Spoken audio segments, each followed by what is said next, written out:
Trauma and Turf Wars, everyone. We are talking The Penguin episode 7. I will just start off by saying, pay attention, people. This episode breakdown may not be for everyone. I am talking trauma. I am going to go deep diving on this episode. I'm going to put some personal anecdotes of myself and how I personally related to this episode, because this one hit me deep in the feels, but I will be very upfront with you guys.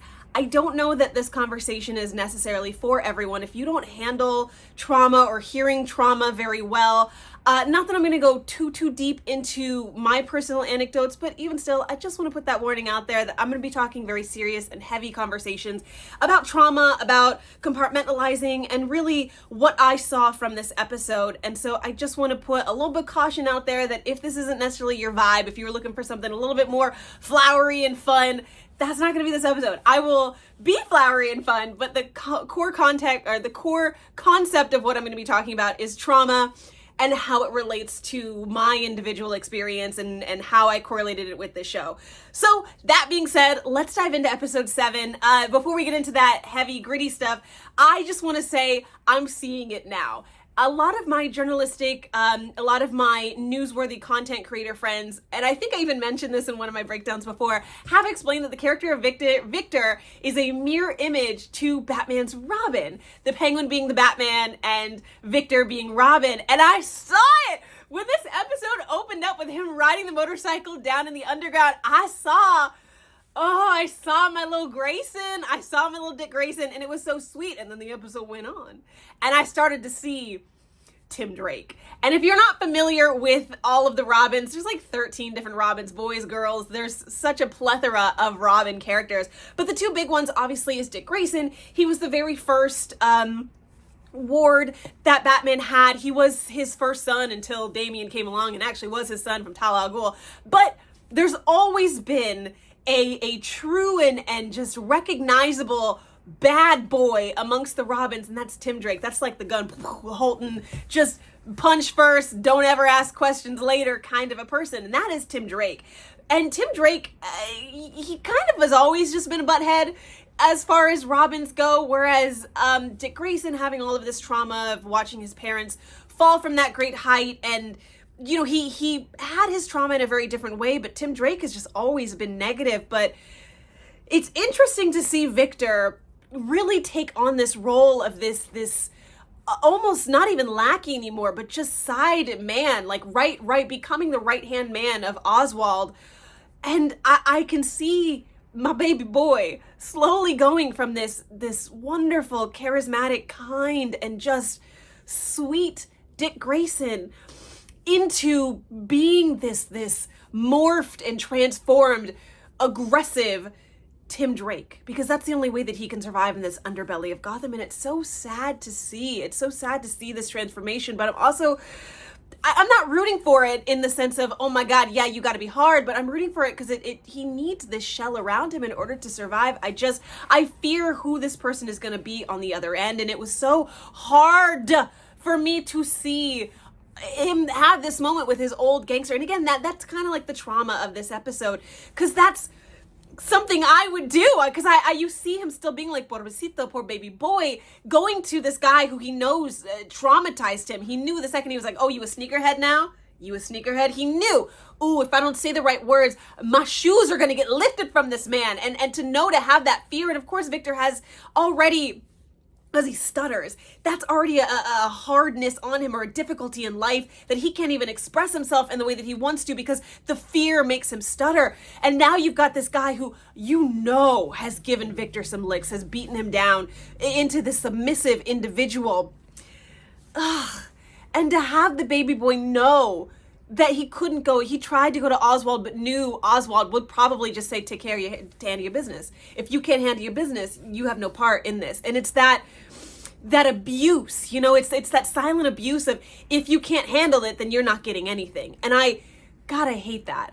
It's a power dynamic that is, and it's crazy because I don't even think Oswald realizes that he's doing it. I don't even think Oswald recognizes this power dynamic that he has over him, that he's giving Oswald a taste of safety and security and happiness and family. He's giving him a taste of it, but it's temporary, it's fleeting, and it's so easily washed away like sugar in water.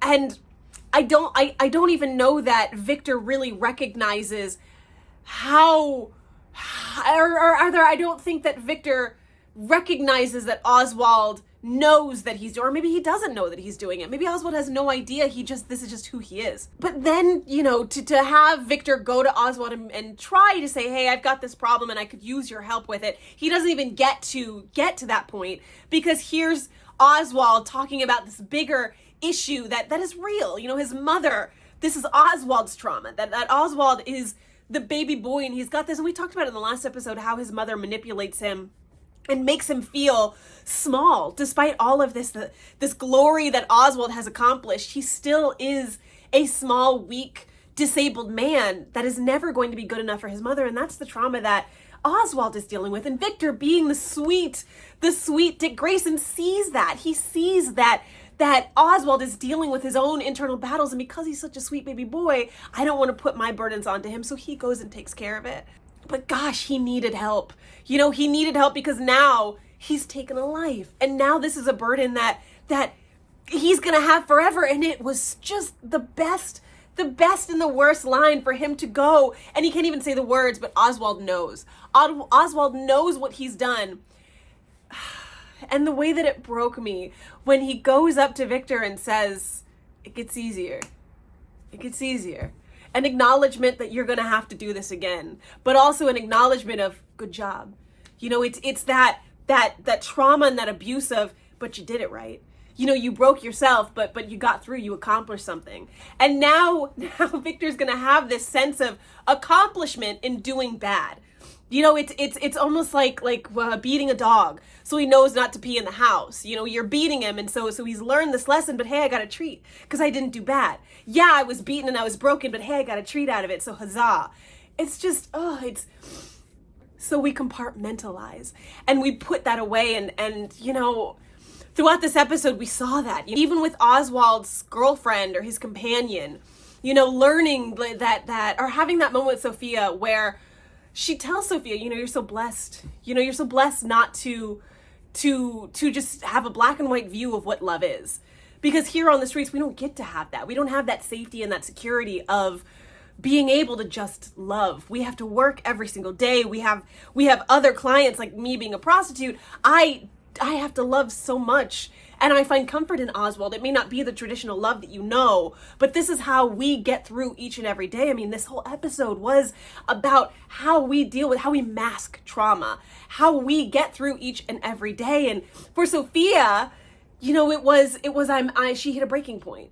There was no more masking for her. There was no hiding behind. She got what she needed, and she continues to get what she needed, rather than masking, because that's what she had to do. Her entire life was masking her trauma, but now she's broken free. She's ripped the vessel clean, and we're creating these monsters of trauma.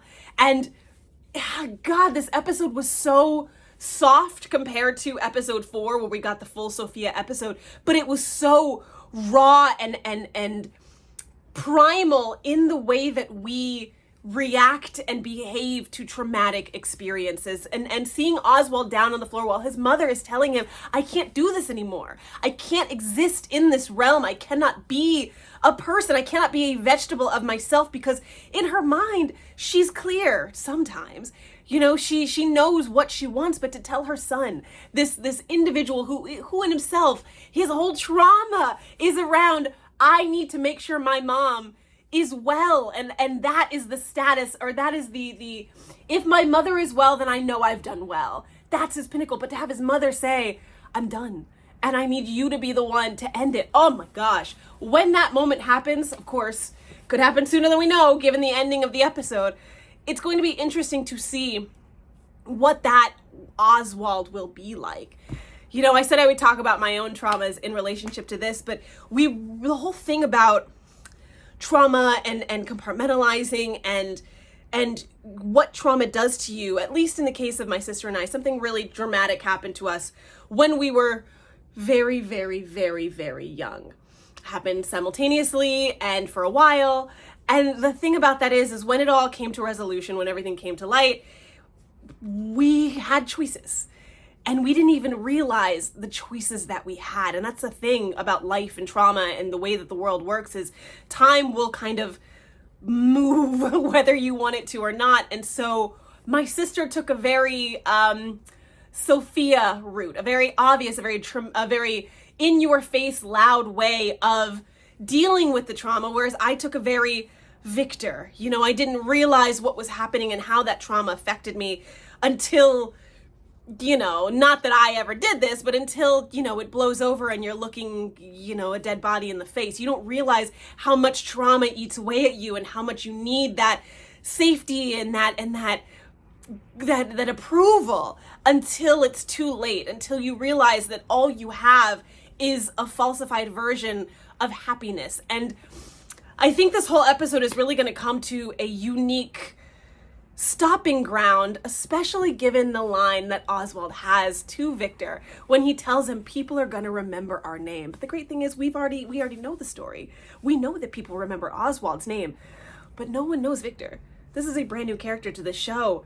And so when I heard him say that, my immediate thought was just, no, but we're not. And to see baby boy do so much to have such a beautiful moment of I did it, right? Like I did it. This is all worth it, right? And it is, and it isn't. But to know as audience members and as people who are watching this episode, to know that everything he's doing is so fleeting. It's so simple in a way because it's not going to matter beyond his lifetime. I think that's so sad. And there is a shelf life to Victor. And there is a moment where Victor will no longer be a part of this because people don't remember Victor's name in Gotham. But Victor, as we see, is so significant. And there's so much that we're getting to. I feel like the pot is boiling so hard in this episode. And we're seeing that all the gangs are coming together because now Oswald has gotten all the cockroaches of Gotham together because you can't stomp out cockroaches. He's gotten all of the lowlifes. He's gotten all the low-level bosses together because at the end of the day, the masses are more than the individual giants. And that's what's going to take over Gotham. He's collected all of the scum of Gotham, the bottom dwellers, and they are about to take Gotham back. And it is so beautiful. It is so beautiful because at the end of the day, the monoliths can only do so much. And I think once they find that weak point, these pillars will fall. And that's where we are in this episode. It's trauma and it's turf wars. And we are going to build... it's trauma and it's turf wars, and we are going to build behemoths on the backs of trauma. It's interesting. This episode is so beautiful in its simplicity, and it's so raw in the way that it delicately explains all the different ways that we react and are reacted to trauma.